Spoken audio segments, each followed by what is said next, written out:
Nessa edição do programa Argumento, você é nosso convidado para acompanhar uma conversa com o senador Armando Monteiro. O nosso tema é uma reflexão sobre os movimentos populares que ganharam corpo nesse mês de junho. Começaram em função de aumento de tarifas de ônibus, mas que ganharam vários adeptos com várias questões. E nós vamos conversar nesse dia 18 de junho, depois de uma noite em que o Congresso teve a esplanada toda tomada por manifestantes e outras capitais brasileiras também levaram muitos brasileiros à rua. Senador, muito obrigada pela sua presença aqui no nosso programa.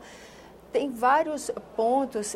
Bom, é um movimento político, né, senador? E o senhor, como político, qual a sua primeira impressão desse movimento? Veja, é político na melhor acepção da palavra, né? Lembrando sempre que a política tem essa coisa da polis, que tem uma relação com a convivência urbana. Veja que coisa curiosa.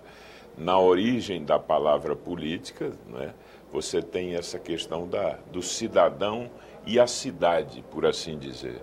Essa crise, a meu ver, ela é claramente uma crise urbana, que é magnificada exatamente por conta das carências e das disfuncionalidades das cidades.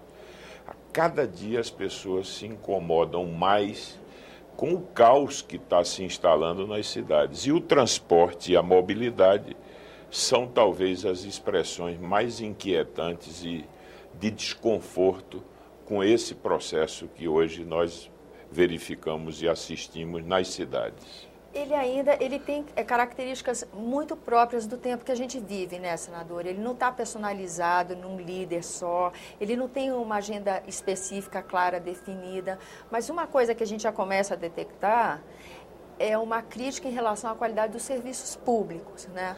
Isso é uma coisa comum. No momento em que o Congresso discute o Pacto Federativo, estados, municípios e União, como distribuir os recursos e quem fica responsável por o quê. O senhor acha que há esse entendimento por parte dos manifestantes da coincidência desses dois movimentos? Eu acho que claramente não. Eu acho que a agenda do Congresso e muitas vezes a agenda da classe política não é muito percebida pela população.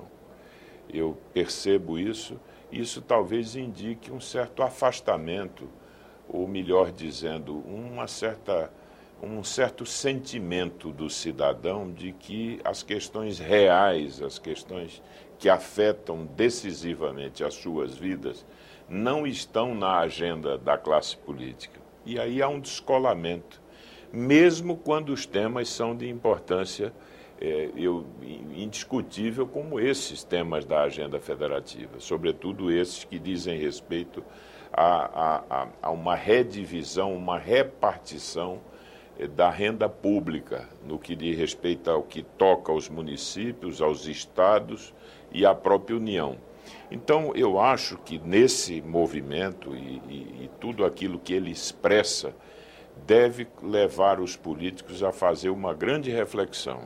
Imagino que sim, porque a gente acompanhou, por exemplo, manifestantes que várias vezes reiteram e ressaltam que eles não querem nenhuma associação com nenhum partido. Isso é uma coisa bem sintomática, né, senador? Sintomática. E você disse bem quando destaca esse caráter novo das manifestações, que não tem um líder que individualmente possa conduzir, não é o chamamento de um partido, não é propriamente uma pauta corporativa que às vezes mobiliza, não é uma manifestação sindical. É algo novo que brota da sociedade e que tem nas redes sociais uma nova configuração, que permite a auto-organização, a automobilização. Portanto, é algo novo que nós precisamos entender. Mas o que eu acho que, na essência, esse movimento expressa é um estado crescente de insatisfação com o espaço de convivência das cidades.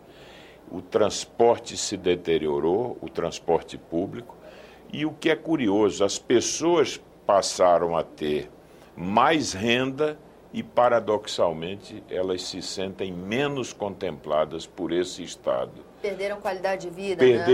E perdem a cada dia qualidade de vida. Portanto, aquele sonho das cidades, das pessoas que migraram para as cidades, e que você pudesse ter um acesso a uma vida melhor, a melhor oferta de serviços públicos, isso vem se frustrando crescentemente. E na sociedade brasileira nós demos um salto, nós queimamos etapas.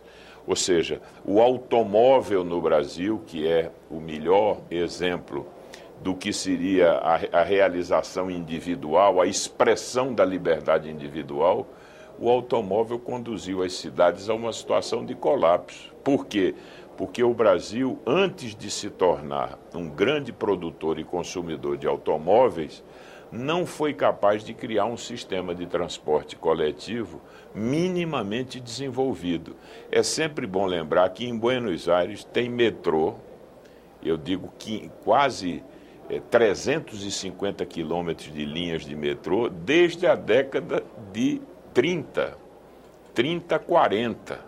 Então veja como nós no Brasil descuidamos de um sistema de transporte que pudesse atender, vamos dizer, a demanda, especialmente da grande população e da classe trabalhadora de uma maneira geral. Então o que assistimos é uma situação de colapso, são pessoas que que perdem 6 horas dentro de um ônibus, às vezes em condições extremamente desconfortáveis, e que a partir daí se sentem diminuídos na sua cidadania. Ou seja, do que é que adiantou que eu pudesse ter mais renda, mais informação, maior acesso aos bens culturais, se eu não posso sequer me movimentar na minha cidade e poder ter uma vida minimamente confortável? Então eu acho que essa é a reflexão. E a reação do movimento? Essas primeiras respostas que nós estamos tendo, nós vimos a presidente da República, ela foi falar, né, fez um pronunciamento em cadeia de rádio e TV. Nós tivemos também prefeitos anunciando redução das tarifas de ônibus. Certo que as tarifas de ônibus dispararam esse movimento, mas a simples correção desse valor talvez não seja suficiente para... O meu temor é de que, como tem sido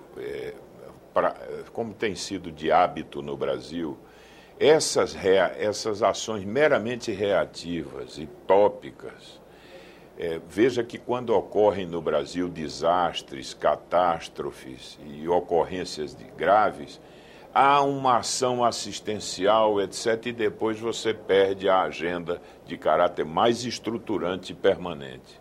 O que eu acho é que nós devemos todos discutir hoje uma agenda séria no Brasil para discutir a questão do transporte coletivo, do transporte público no Brasil e como preparar minimamente as cidades para que elas possam, pelo menos, ser um espaço razoável de convivência e que proporcione um mínimo de qualidade de vida às pessoas. Essa agenda passa por uma discussão de recursos, pela desoneração do transporte coletivo, por um papel novo de regulação do Estado nessa área, que tem estabelecido um marco de regulação inadequado, não é? Que atende à tarifa, mas não exige em contrapartida a oferta de serviços de melhor qualidade, que não acompanha, que não fiscaliza, né? E, ao mesmo tempo, algumas intervenções urbanas de caráter infraestrutural que nós precisamos realizar. Portanto, é uma agenda densa, é uma agenda complexa. Não imagine que nós vamos resolver topicamente com medidas de desoneração.